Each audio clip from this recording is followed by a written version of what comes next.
Hello everyone, my name is Aaron and this video is recorded before a live audience. Bob is not sitting over there, he's sitting over there today. But we are reading through the Bible here at Powhatan UMC, and my name's Aaron, I'm the pastor here.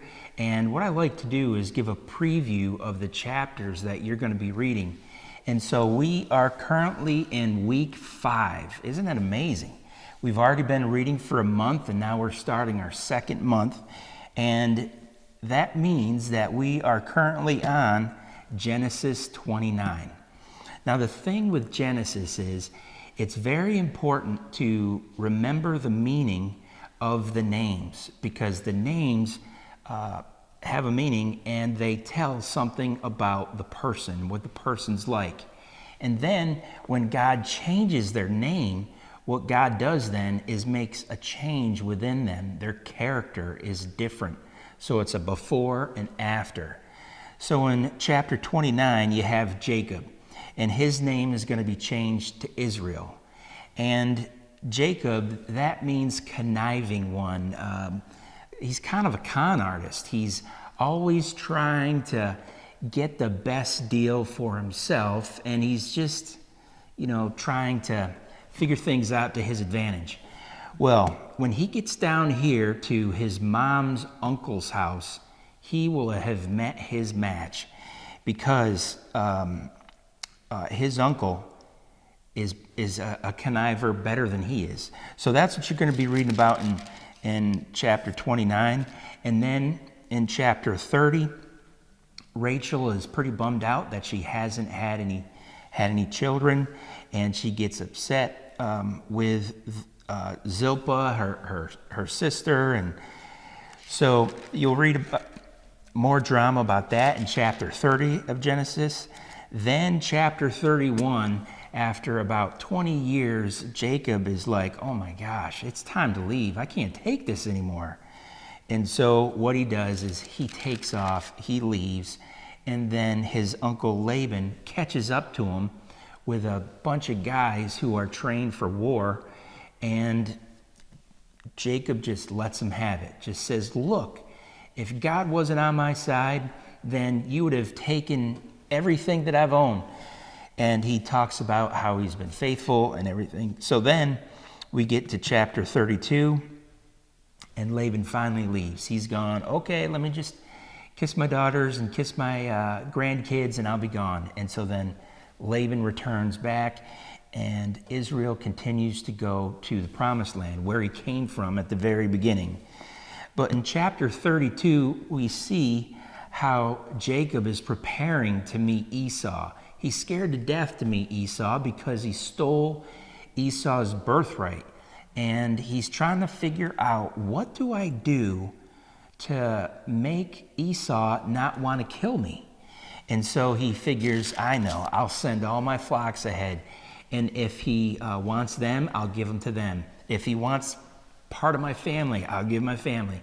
I'll do everything I can just to make sure that he doesn't kill me.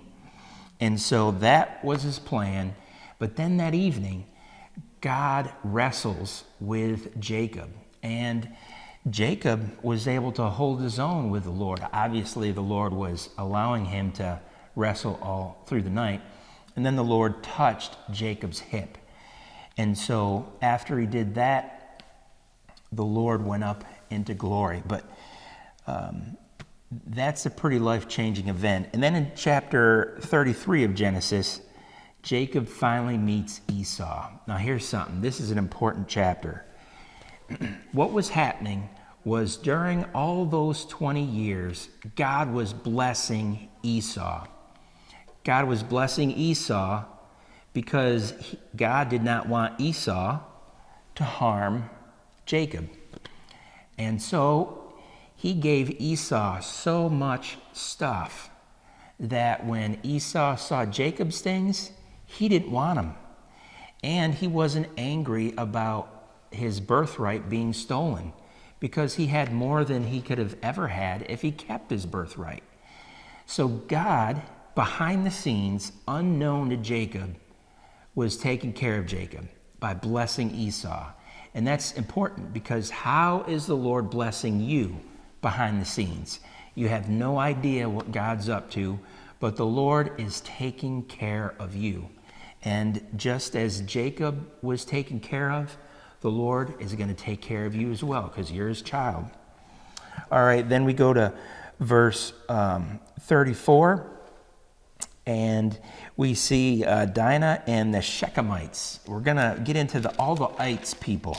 It's interesting, but here they start coming. So that's verse 34. We get introduced to Shechem and the Shechemites. And then in verse 35, Jacob goes back to Bethel where he met the Lord, where he wrestled with the Lord.